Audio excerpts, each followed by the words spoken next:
পুরো নিয়োগ দুর্নীতিতে একদিকে ইডি তল্লাশি চলছে, অন্যদিকে পোস্ট অফিসের গ্রাহকদের কোটি কোটি টাকা প্রতারণার অভিযোগ। যাদবপুর থানায় ইতিমধ্যে অভিযোগ দায়ের করা হয়েছে, গ্রেফতার অভিযুক্ত এজেন্ট। আমাদের প্রতিনিধি পার্থপ্রতিম ঘোষ রয়েছেন আমাদের সঙ্গে টেলিফোন লাইনে। পার্থপ্রতিম, কিভাবে চলতো এই প্রতারণা চক্র? দেখো, যে বিষয় উঠে এসেছে সেটা হচ্ছে যে প্রায় 70 জন যারা গ্রাহক রয়েছেন পোস্ট অফিসে, তারা বলছেন তারা কিন্তু সর্বশান্ত হয়েছেন, এজেন্টকে বিশ্বাস করতেন এবং সেই বিশ্বাস করে এজেন্ট তাদের কাছ থেকে নানা সময় যে টাকা উইথড্র বা টাকা জমা দেওয়া সেই কাজটা করত। এর পরবর্তীকালে কয়েকজন যখন তারা পোস্ট অফিসে যান এবং যে পাসবুক তাদেরকে ইস্যু করা হয়েছিল সেই পাসবুক নিয়ে যখন পোস্ট অফিসে যান এবং জানতে পারেন সেই পাসবুকটাই হচ্ছে সম্পূর্ণভাবে ভুয়ো। রিজেন্ট টেস্টেড পোস্ট অফিস, এই পোস্ট অফিস তাদের অ্যাকাউন্ট ছিল বলে তারা অভিযোগ করছেন এবং সেক্ষেত্রে কারুর 3.5 কোটি টাকা, কারুর 75 লক্ষ টাকা, এইরকম প্রায় কোটি কোটি টাকা প্রতারিত হয়েছেন তারা, তেমনটাই অভিযোগ। এবং যাদবপুর থানায় অভিযোগ দায়ের হয়েছে এবং সেই অভিযোগের পরিপ্রেক্ষিতে যে এজেন্ট তাদের হয়ে কাজ করতো সিদ্ধার্থ করঞ্জয় নাম, এবং তাকে ইতিমধ্যে পুলিশ গ্রেপ্তার করেছে এবং নিজেদের হেফাজতে নিয়ে জিজ্ঞাসাবাদ সেটা কিন্তু করছেন।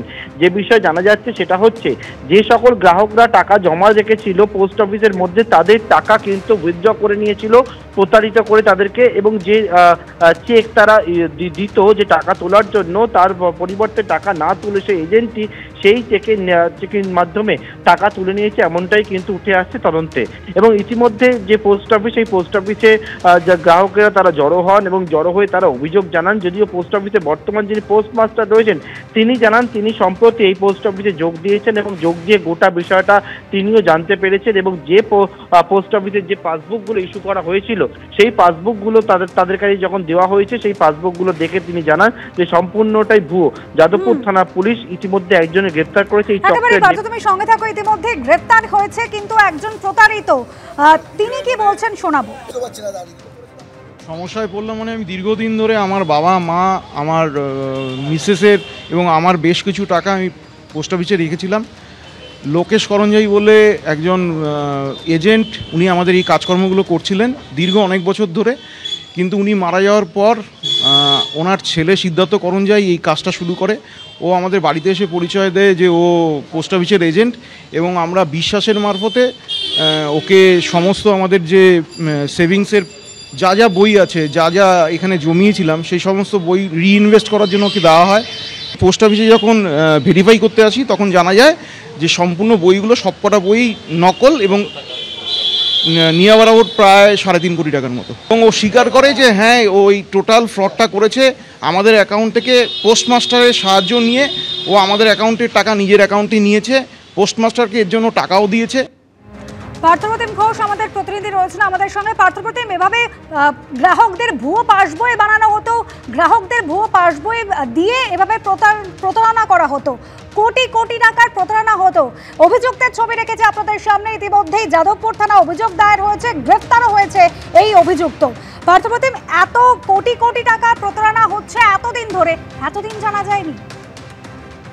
তারা জানাচ্ছেন যে তারা কেউই জানতে পারেননি, এবং যে এজেন্ট তাদের কাছে সবসময় দেখতেন সেই এজেন্টই তাদের পাসবুককে নতুন করে আপ টু ডেট সেটাও করে দিত, এবং সেখানে কিন্তু পোস্ট অফিসে যে স্ট্যাম্প সেটাও কিন্তু দেওয়া হয়েছে। এর ভিতরে এখন যে বিষয়টা তদন্তকারীরা খতিয়ে দেখার চেষ্টা করছে, এই পোস্ট অফিসের ভিতরে কেউ যুক্ত রয়েছে কিনা, অর্থাৎ সোর্সের মধ্যেই কোনো রকমের ভূত রয়েছে কিনা সেটাও কিন্তু তাদেরকে ভাবাচ্ছে। কারণ যেরকমভাবে পোস্ট অফিসের স্ট্যাম্প সেটা ব্যবহার করা হয়েছে, বা গ্রাহকের যখন টাকা অন্যের অ্যাকাউন্টে চলে যাচ্ছে এরকম কোটি কোটি টাকা, সেই সময় পোস্ট অফিসের তরফ থেকে কোনো গ্রাহককে কোনো রকম কোনো ইনফরমেশন প্রোভাইড করা হয়নি কেন, সেই বিষয়টা তাদেরকে ভাবাচ্ছে। যদিও এখন প্রায় 70 জন গ্রাহক তারা জানাচ্ছেন তারা কিন্তু সর্বশান্ত হয়েছে, তাদের জমানো যে টাকা প্রায় কোটি কোটি টাকা সেই টাকা কিন্তু উইথড্র হয়ে গিয়েছে। এবং এক্ষেত্রে যাদবপুর থানার পুলিশ জানাচ্ছে ইতিমধ্যে একজনকে গ্রেপ্তার করে তারা তদন্ত এগিয়ে নিয়ে যাচ্ছেন। এর পিছনে আরও কেউ যুক্ত রয়েছে কিনা সেই বিষয়টাও তারা খতিয়ে দেখছেন। একেবারে পার্থপ্রতিম, তুমি সঙ্গে থাকো। 70 জন গ্রাহক, সব মিলে প্রায় 70 জন গ্রাহক তারা সর্বশান্ত হয়েছেন, তাদের কোটি কোটি টাকা তাদের না জানে উইথড্র করে দেওয়া হয়েছে। আরও একজন প্রতারিত কি বলছেন, কি অভিযোগ করছেন, রাখবো আপনাদের সামনে।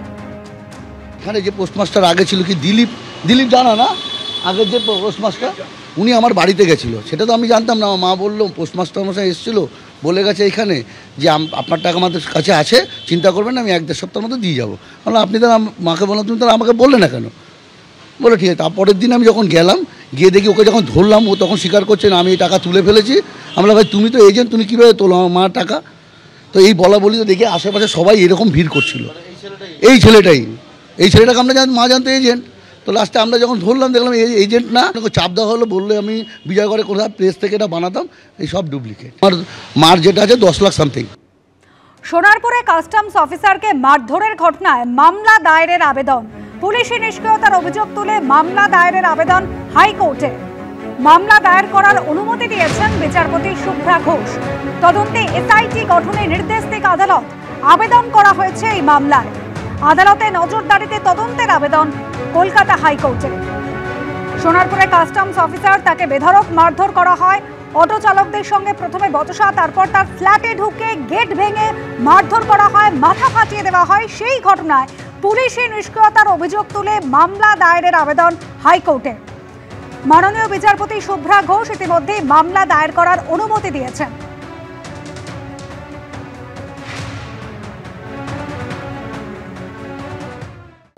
পার্ক স্ট্রিটের হোটেলে খুনের কিনারা করলো পুলিশ। আপনাদের জানিয়ে রাখি, মৃতের যে দুই সঙ্গী যারা অধরা ছিল ওড়িশা থেকে, তাদের গ্রেফতার করলো পুলিশ। শক্তিকান্ত বেহেরা ও সন্তোষ বেহেরাকে পাকড়াও করলো লালবাজারের গোয়েন্দা বিভাগ। কিভাবে পাকড়াও করলো তাদের পুলিশ, খুনের মোটিভ কি কিছু জানা যাচ্ছে পার্থ? দেখো, এখনো পর্যন্ত মোটিভ স্পষ্ট নয়, তবে যে বিষয়ে জানা যাচ্ছে এই শক্তিকান্ত বেহেরা ও সন্তোষ বেহেরা তারা দুজনে কিন্তু অভিযুক্ত হিসেবে চিহ্নিত করেছিল পুলিশ। এবং কারণ হচ্ছে এই শক্তিকান্ত এবং সন্তোষ বেহেরা যাকে খুন করা হয় রাহুল লাল, গত 22 তারিখে এই খুনের ঘটনাটি ঘটে বলে পুলিশ মনে করছে। এবং গত 24 তারিখ শুক্রবার দিনকে দেহ উদ্ধার হয় পার্ক স্ট্রিটে হোটেলের বক্স কাটের ভেতর থেকে। তারপরে এই ঘটনার পরে চাঞ্চল্য ছড়িয়ে পড়ে এবং এর পরবর্তীকালে পুলিশ গোটা ঘটনা তদন্তে নেবে। জানতে পারে যে এই শক্তিকান্ত এবং সন্তোষ বেহেরা তারা দুজনে কিন্তু হোটেলের মধ্যে ছিল রাহুল লালের সঙ্গে। এবং গোটা ঘটনার পর পুলিশ জানতে পারে যে এই অভিযুক্তরা তারা খুনের পরে ভিন রাজ্যে পালিয়ে গিয়েছে বলে তারা অনুমান করে। এবং সেই মতো লালবাজার গোয়েন্দা বিভাগের একটি দল তারা উড়িষ্যার উদ্দেশ্যে রওনা হয়। এবং গতকাল রাত্রেবেলা উড়িষ্যা থেকে এই দুই অভিযুক্তকে গ্রেপ্তার করেছে। তাদের বিরুদ্ধে খুনের ধারায় মামলা ইতিমধ্যে শুরু করেছিল ও শ্বাসরোধ করে খুন করেছিল বলে পুলিশ জানতে পারে। এবং সেই খুনের পরে দেহ একবারে পার্ক স্ট্রিটে হোটেলে বক্স খাটের মধ্যে রেখে দিয়ে চলে যায়। পুলিশ যেটা মনে করছে যে পূর্ব পরিকল্পনা মাফিক এই রাহুল লালকে খুন করা হয়েছিল এবং সেই মতো তাদেরকে গ্রেপ্তার করে জিজ্ঞাসাবাদের যে কাজ সেটা চালাচ্ছে, যে মোটিভ সম্পর্কে জানার জন্য। ইতিমধ্যে তাদেরকে কলকাতায় নিয়ে আসা হচ্ছে এবং নিয়ে এসে আজকে তাকে আদালতে খুব সম্ভবত পেশ করে নিজেদের কাস্টাডিতে আবেদন জানাতে চলেছেন পুলিশ। এবং পাশাপাশি কিন্তু যে বিষয় বলবো যে পার্ক স্ট্রিটে এই হোটেলে খুনের ঘটনায় একটা রীতিমতো চাঞ্চল্য ছড়িয়ে পড়ে। যেরকম ভাবে হোটেলের মধ্যে অন্য বোর্ডার আসে, গন্ধ পায় এবং তার পরবর্তীকালে হোটেলে যে বক্স কাট সেটা খুঁজে দেখা যায় যে বক্স কাটের মধ্যে দেহ পড়ে রয়েছে।